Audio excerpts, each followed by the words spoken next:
my name's Beth Reardon. I'm here to talk to you today about communication excellence, especially in the workplace. I have with me today Jennifer Shepard, Loretta Human, and Dennis Reardon as my audience participation. So, have you ever been in a situation in your professional workplace where you thought to yourself, like, did he or she or I really just say that? Well, it happens often to me. I've had a lot of experiences like that.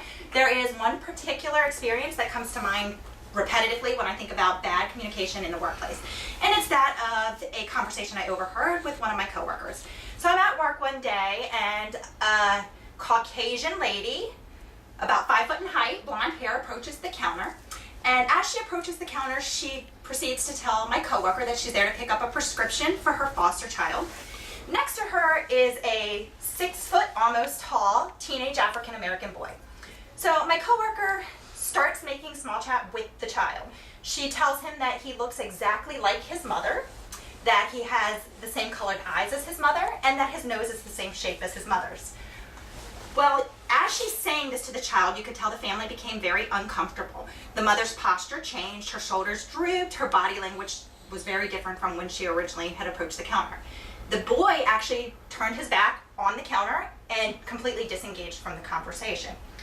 So the reason I'm telling you that story is it kind of highlights the importance of having good, effective, quality communication within the workplace. That particular example most likely cost our employer money because we more likely than not lost a customer because of it. We caused harm to the child and the mother who were already going through a difficult situation in the fact that they're in a foster care environment. And so what happened was after the employee dispensed the prescription, the family turned and walked away. When the coworker turned around and realized everybody else in the pharmacy was kind of looking at her in bewilderment, she's like asking, what did I do wrong? What happened? And we all kind of just stood there in complete shock. So this particular example of communication incompetence just kind of highlights, the necessity of being a good communicator when you're working with the public. All right, so again, we're going to talk about communication excellence in the workplace. And what exactly is human communication?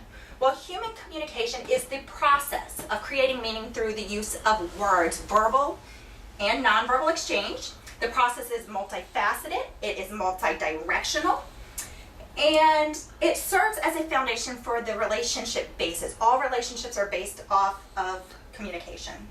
So parties involved in data sharing simultaneously are sources of sending and receiving information. So just as I'm standing here communicating with you about communication excellence, you're receiving that information, but at the same time, you're exchanging information back to me. I can tell whether or not you're interested in the subject. I can tell whether you're thinking, like, how much longer am I going to be sitting here or not. So again, senders and receivers all at the same time. It's transactional and it's simultaneous. There are different types of communication that occur. Verbal communication and nonverbal communication. Those are the main two forms of communication that occur in all relationship types. Verbal communication is the transfer of information through words, language. It can be spoken, it can be written, and you can actually use like sign language, peace sign, waving to somebody. They get the same message whether you use it verbally or sign to them. Nonverbal communication methods, according to Floyd, are behaviors that are characteristically conveying meaning without the use of words. So some examples of nonverbal behavior would include facial displays, making eye contact, gesturing, touching. Also, inflex in voice, your pitch can change, your volume can change, your appearance, your time, those all play into your nonverbal communication habits. So, nonverbal communication involves multiple channels. It's continuous, it's ambiguous in nature, it often contradicts the spoken word. So just as I could tell you as you're walking away from my counter, have a wonderful day, thanks for coming in, if I'm rolling my eyes at you, you're going to take the fact that I rolled my eyes to be more sincere than the verbal words coming out of my mouth.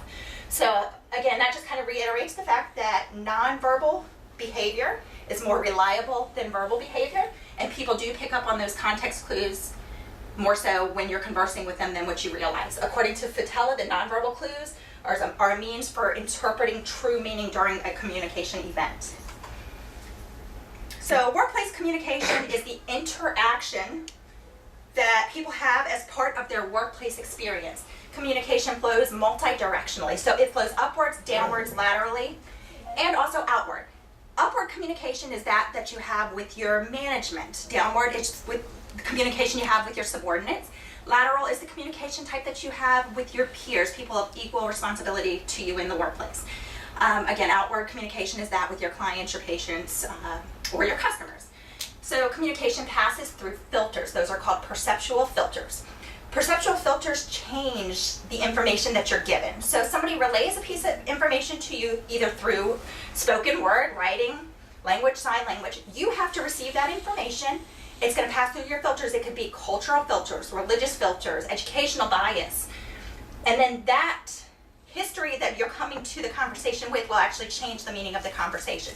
So even though somebody might present words to you with a certain intent, by the time you receive those words and interpret those words, you're not exactly identifying with the intent that the speaker had given to you. So again, just keep in mind that communication does occur through those perceptual filters. It also occurs transactionally, as we discussed. Again, we are doing communication events back and forth now, and any communication type that is occurring. So communication is a process. It can be improved. You improve communication through skill, learning, workplace training, event planning. You know, you kind of get together, throw ideas out, and you can just work to make your work environment a better place by improving how you work together and how you communicate within your office role. So roles of communication in the workplace help to determine the success or the failure of the group.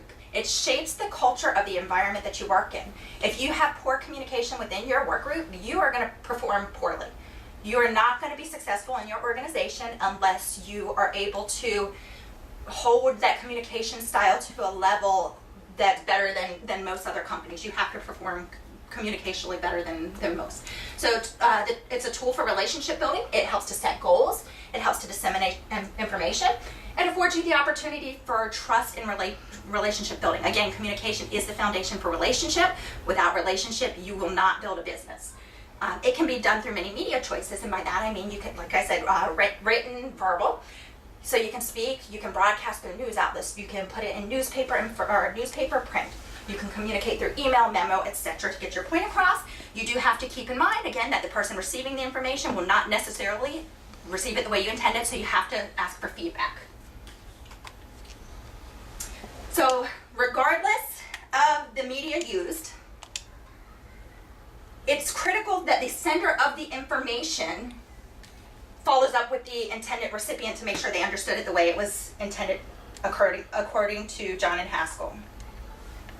Effective communication tends to be reflected on, effective communicators tend to be reflective on themselves and on the organization and the culture that they're working for, according to Tench. And the takeaways are communication is the foundation of all relationships. It passes through filters. It's a process that you can improve upon. And communication competence is what distinguishes a successful business from their peers. And does anybody have any questions? Okay, thank you.